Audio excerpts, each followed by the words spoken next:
Hi everyone. Well, I got my fix done. This is without Fostech's help, so what I did wasn't specified by them. So do this stuff at your own risk. Everything's functioning fine. It's clear. So safety works. We'll switch it down to semi-auto. Goes back to resets. Switch it up to the echo mode. Fires. And we'll do the echo mode to semi-auto. Resets. Doesn't fire. Can take it back up to safe. Safe works. Take it back down to semi. Oh, hammer's up.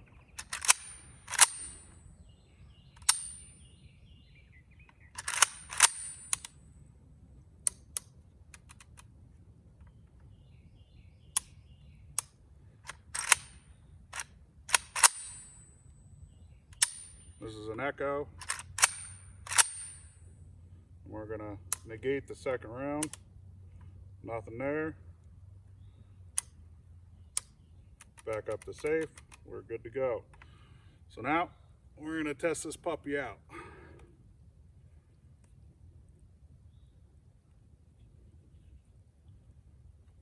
Hearing protection on, eyes on. Just a little rundown of what I got going on. This is a AK-47. It's made by FA Cougar. I don't know if I'm saying that right. For M&M Inc. And it's got Magpul furniture on it. It's got a BCM M-Lock foregrip, little finger grip groove there. I have, I think it's Blue Force. Yeah, Blue Force gear. It's a Vickers tactical sling. It's really nice. It's adjustable. Can go back from 2-point to single sling. It's very adjustable as far as just one-handed. You can go just like that or up. Oh, the stock does fold like that. I don't know. I mean, it'd be very close if you could fire it with the stock folded like that. And then I got a 6-hour Romeo 5X for the red dot on it. And I still have the TAC Sport rail, which still no issues with. So everything's working really good. I don't run AKs very much. This is my only one. So my handling of it might be a little off, kind of like that, because I don't run them. There we go. A whole lot. So now we got one in the round. We'll try safe. Safe works. Down to semi-auto.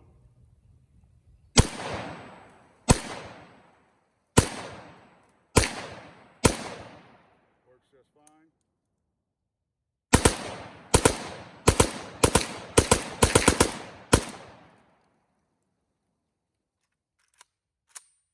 Clear. Oh, these are Magpul Gen 1 AK mags. They don't have the steel reinforced lips or anything like that. The reason they're red is I got them as white or tan or something like that, and then I dyed them. So there's that. And I'm only going to shoot 2 magazines because everybody knows what's going on. It's hard to get.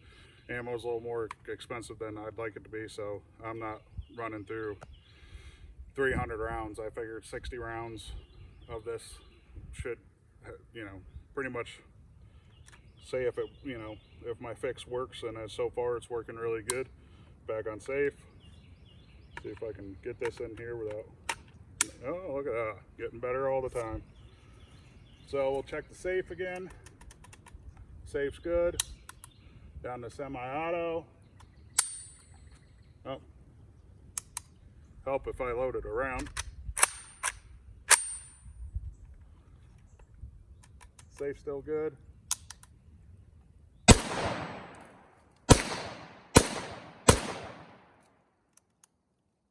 check the safe. Safe's still good. Echo.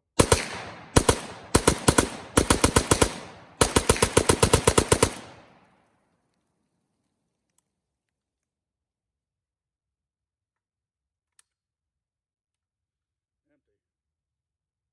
So that ain't too bad. Functioned out pretty good. So I'm pretty happy with that. We'll go back inside here and then I'll show you what I did as far as, well, I'll just go over it, but as far as what I did to get this fixed for my particular AR, or not AR, sorry, for my particular AK. I'll just worry about that later. So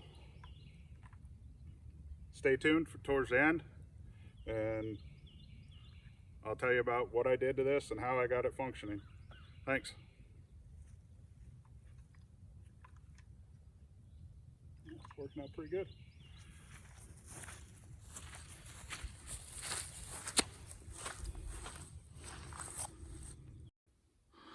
So these are the two fixes that I did. I shaved down both these trigger pins.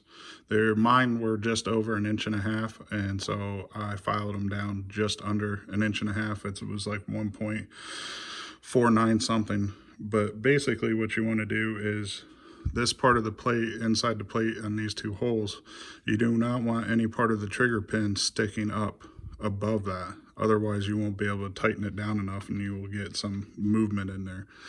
The other one is for the key that goes into here underneath that you screw this little bolt through into the safety selector. There's, in the previous video I showed you how there's the two little teeth. I filed those down as well, and now it works all the way up through without having to push on it, and there's not much play when you actually push on it like it was before, because I could really push on it quite a bit. So that's all taken care of, and like you just saw, we went out, function tested it, 60 rounds, everything worked great. So thanks for sticking around watching it, and I hope this helps, and I'll see you guys on the next one. Bye. Another update, guys. I did grind down the two teeth on the hex key there for the safety selector. On the one right there on the one side, I did go a little too far, but it still fits in there and it still turns it. And what's nice is that I don't have to push on the selector itself to actually use it. So, and the other thing is I'm going to file these pins down like 1/1000th of an inch or something like that. That way I can get the plate tight, nice and tight against the receiver, because it still has a little bit of play. You can't really see it all that well, but push these on there, push the plate on there, and I don't know if you can see that little bit of a lip there. And there's a lip, I guess you can see it more pronounced up there. You can see that lip up there. That's sticking out too far, so I can't get the plate tight enough. So when I get the screws in there, I can wiggle it, like push it back and forth, and then the plate, it still moves like that, back and forth. So this isn't Fostech's fix. They haven't emailed me back with what to do yet, so I'm just kind of winging it here. Maybe they can send me a new hex. Maybe I can get a hold of them, send me a new hex key. That way I can do a better job of that. I did it a little hastily. So, but this is not their fix, just so fair warning. So if you do any of this stuff, it's on you, not me or Fostech or anybody else. It's on you. So take your time. You can do it. And next time we'll be running outside and doing live fire test. All right, thanks guys.